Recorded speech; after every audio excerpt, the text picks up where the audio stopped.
Are condos the way to go for affordable housing?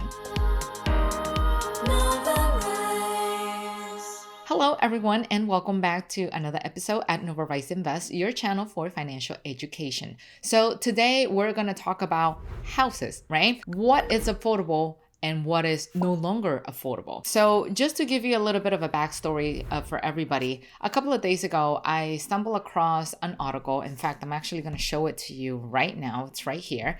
And so this was an article by NPR that talked about how much mortgage rates are at as of late. So according to this article, which by the way came out on April 8th, 2022, mortgage rates had just hit 5%, right? And so what this article starts, sharing is that one, it's the frustration of buyers who continue to be outbid by their competition. But then at the same time, they're talking about buyers looking to explore more affordable options that are not necessarily a house. So the story here about the buyer, back then he was looking last summer for a property where mortgage rates were under 3%. And this week, as of April, they have risen over 5%.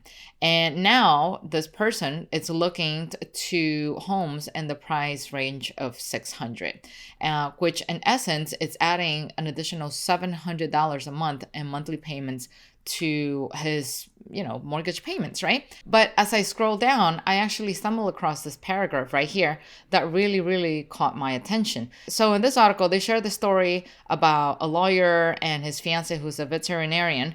They're house hunting, and that they're very well aware that they're in a superheated housing market and they keep getting outbid. And now with the higher mortgage rates, they are looking into smaller, less expensive condos. Now, in my portfolio, I have a mix of condos and a mix of houses.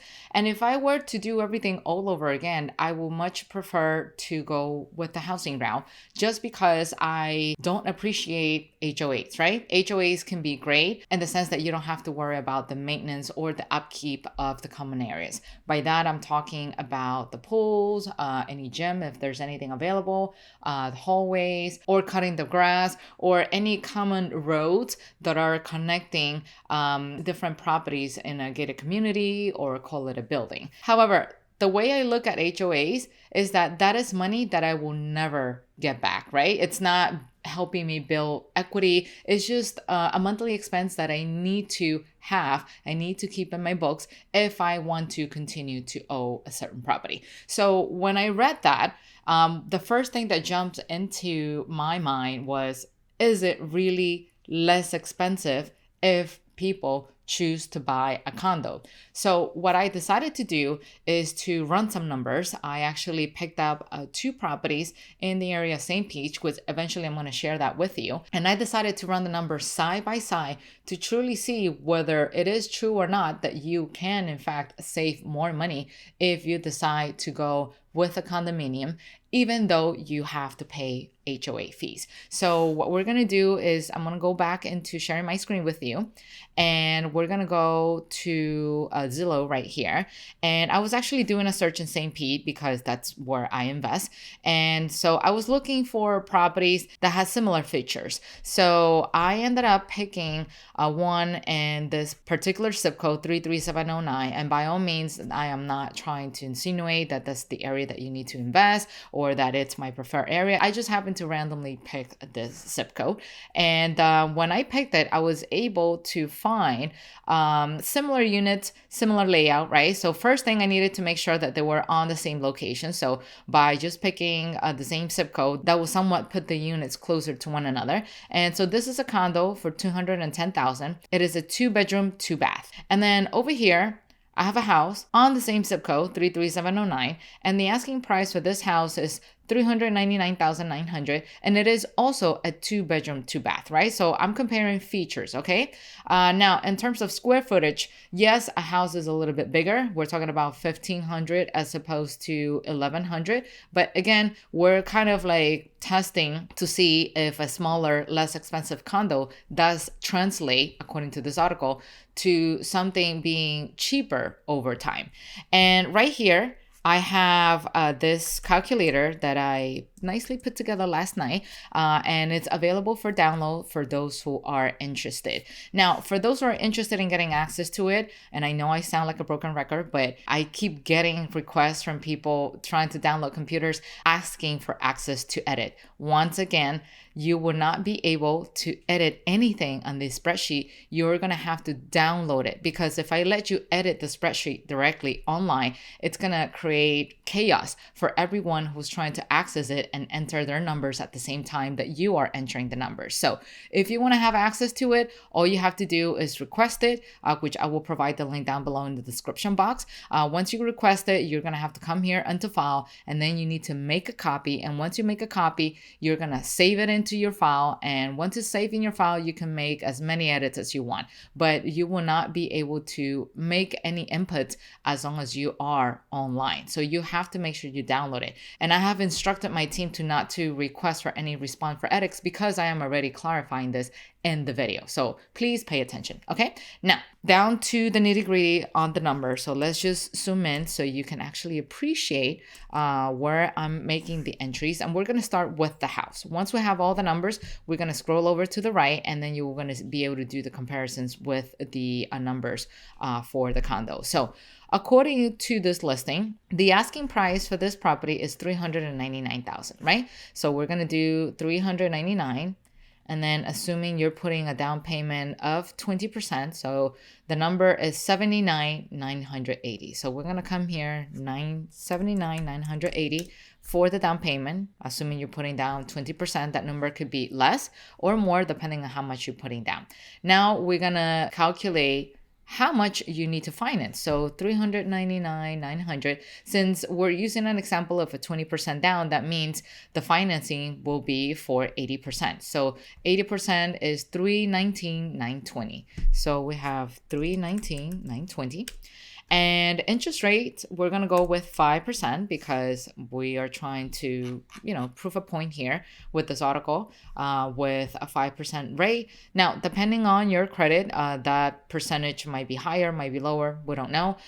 In terms of terms, we're talking about a 30-year mortgage, a conventional 30-year mortgage. So we're going to take 30 and then multiply that by 12 because we're talking about 12 months, monthly payments. So you're going to come here and enter 360. And then in terms of the insurance cost, let's just scroll down and see what we find. So according to Zillow, let's see how much is an insurance per year. So for a property like this, it's usually an average of $1,680. So we're going to come here and we're going to take the annual premium. Okay, the annual premium, we're going to divide that by 12. Because that's what the instruction says here. So you're going to take the annual premium divided by 12, and we're talking about $140 right here. And property taxes. So according to Zillow, property taxes as of 2020, we're talking about $1,183. So we're going to use the latest number that we have. So that is $1,183. And we're going to divide that by 12 because it's 12 months. We're talking about $98.58 a month. Okay. So in total, when you add everything together for a house of this value, $399,000, 2-bedroom, 2-bath. If you put 20% down, that means you're going to request a loan for this amount right here with a 5% interest. And then to that, you're going to add insurance and property taxes, which, by the way, these two make up escrow. So when you add everything together, your total monthly mortgage payment comes up to be $1,955.98. Okay, so that's assuming you do decide to go for a house. Now, let's compare the numbers and let's go with the condo, which it is a more affordable option, $210,000 compared to $399,000. However, it is still a 2-bedroom, 2-bath. So let's just run the numbers and see how much cheaper or how much more expensive it is if we include the HOA fees. But before we do that, if you're enjoying this episode, do not forget to hit the like button right here so you can help this episode rank and help others like you looking for information of this kind. So $220,000, assuming you put 20% down. So we're talking about $42,000 as a down payment. So 42 right here. So we're going to enter that. Then we're going to go back to the posting. So 210 again. And this time we're gonna get the financing number. So if you put 20% down, that means you're gonna be requesting a financing of 168,000. So 168,000. And then same thing, interest rate of 5. The term will be 360 payments because you take 30 years times 12. Now the insurance cost, how much is it going to be for insurance for a unit like this? So you come down here and you expand home insurance. So they are saying $74 a month. So the annual cost of the insurance is $882. Every time you go out and you request a quote for insurance, they usually give you the yearly cost of it. So we're going to take $882 and then we're going to divide that by 12 because we're trying to get the monthly payment, and that comes out to be $73.50. And now we're gonna look for the property taxes. So property taxes are a little higher for this condo, and we're talking about $2,064. So $2,064, we're gonna divide that by 12, and that's $172. So we got $172 right here. But now, once again, when you have a condo, you have to pay HOAs as well. So how much are the HOAs in here? So according to this thing, HOA fees are $560. So now we need to add $560 right here. So when you're adding everything together, now your total mortgage payment is coming out to be $1,707. So let's just zoom out a little bit and compare these two numbers side by side. Voila, there you have it. So we have 1,707 for an apartment and condominium, or if you do decide to go for a house, the house does in fact turn out to be a lot more expensive. And I know that this example might be a no-brainer for some of you, but the reason why I decided to create this episode is because I want you to truly focus on the cost of HOAs, because sometimes depending on how much HOAs you have to pay, it is not worth going with the cheaper alternative. For example, in places like New York, HOAs do not go below $1,000 a month. So let's say if you do buy a unit and then you have to pay an HOA of $1,000 a month, we're talking about a ridiculous monthly payment that will definitely exceed what you're paying right here for an actual house. So that's definitely something that you need to keep in mind. But in this example, it turns out that it is actually cheaper on a monthly basis for you to go with the condo. Now, if you want to look at the overall picture, how much are you truly paying for the house in the long term? Here we have some of the numbers right here. So total interest that you're paying for this particular property with an asking price of $399,000,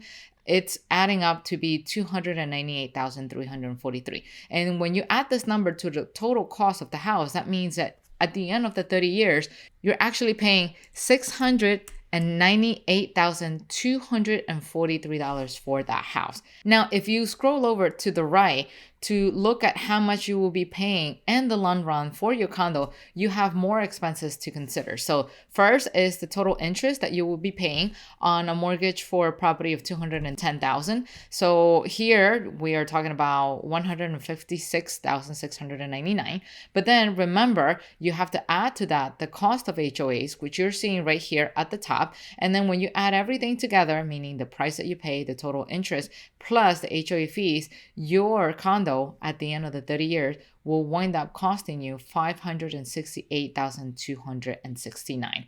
So in my viewpoint, yes, it is a little bit cheaper, but I don't know. I'm just not over the fact that I will never get this money back, the HOA fees. Instead, I will much rather take this money and just simply invest it in a much bigger property because I am getting more property, I'm getting more land out of it, as opposed to a condominium, which eventually all I'm getting out of a condo is just a share of a particular building. And I don't have access to the land whatsoever. I'm just buying a fraction of it.